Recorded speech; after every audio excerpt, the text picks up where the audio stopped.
de pensar que a luz do sol vai iluminar. Olá pessoal, boa tarde, tudo bem com vocês? Então hoje estamos caminhando para mais uma aula do nosso módulo de medição de variáveis físicas e industriais. Estamos falando aí sobre a última variável que nós vamos estudar, que é a variável de vazão. Já deixei algum material para vocês lerem e agora eu vou explicar o que está escrito nos materiais. Talvez tenha uma forma de entendimento um pouco melhor para vocês. Então hoje nós vamos falarmos aí um pouco de outros instrumentos de medida que são utilizados para medida, o princípio de funcionamento deles, e igual eu citei para vocês conhecendo esses princípios de funcionamento, vocês pegarem instrumentos diferentes, vocês vão conseguir trabalhar com eles.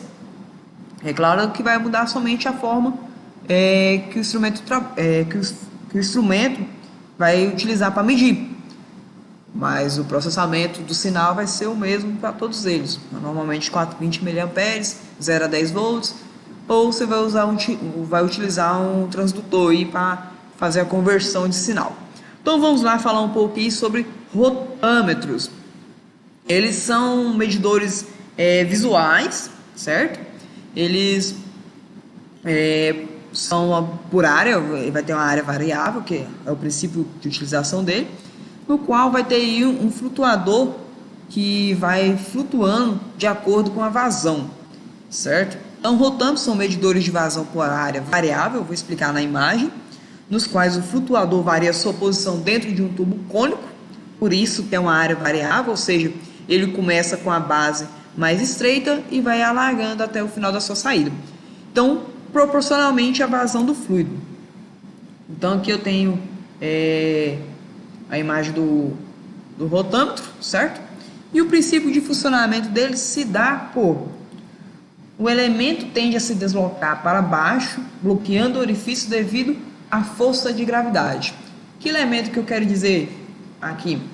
É a boia, o flutuador, certo? Devido à gravidade, ele tende a baixar, ele tende a tampar a entrada. Porém, sofre a impulsão do elemento em sentido contrário, ou seja, o próprio fluxo, a própria vazão, buscando um ponto de equilíbrio no qual a área de passagem é suficiente para que a suspensão do flutuador, causada pelo atrito, e seu peso entrem em equilíbrio. A altura do flutuador é o indicador de fluxo. Então, deixa eu explicar na outra imagem aqui que fica melhor para vocês.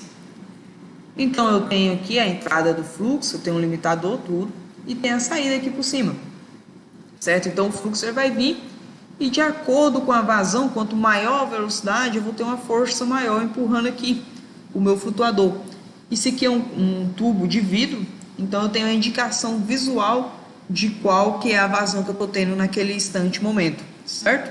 Então nós temos a união de entrada, a conexão, aqui é uma imagem bem detalhada dele, e aqui nós temos uma imagem mais didática, certo? Então esses são os rotâmetros, são indicadores de campo.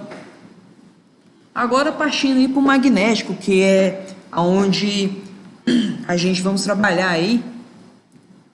Esse tipo de medidor é utilizado em fluidos condutivos e está baseado na lei de Faraday. Vocês devem lembrar lá no módulo de eletricidade básica, a lei de Faraday estabelece para nós que um condutor que se movimenta através de um campo magnético gera uma força eletromotriz proporcional à sua velocidade. Nada mais, nada menos do que um gerador elétrico.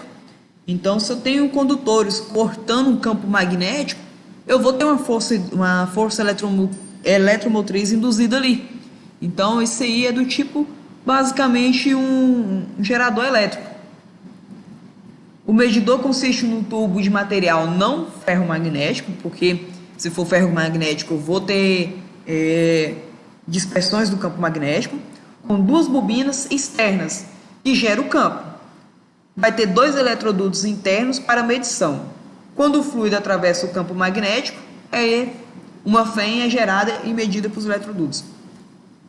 Então aqui eu tenho os eletrodutos e tenho aqui os dois eletroímãs gerando o campo magnético. E eu tenho o fluido condutivo aqui, esse que é indicado para medição de fluidos condutivos, que vão atravessar o condutor. Então, se eu tenho aqui um fluido cortando essas linhas de campo magnético aqui, eu vou ter aí uma diferença de potencial, vou ter uma força eletromotriz, certo? Vai ser gerado um sinal alternado, que vai ser medido pelo circuito eletrônico. Esses pulsos aí da senoide, deixa eu até desenhar para vocês aqui. Então, toda vez que eu tenho o condutor, o fluido cortando o campo aqui, eu tenho aqui uma senoide, certo?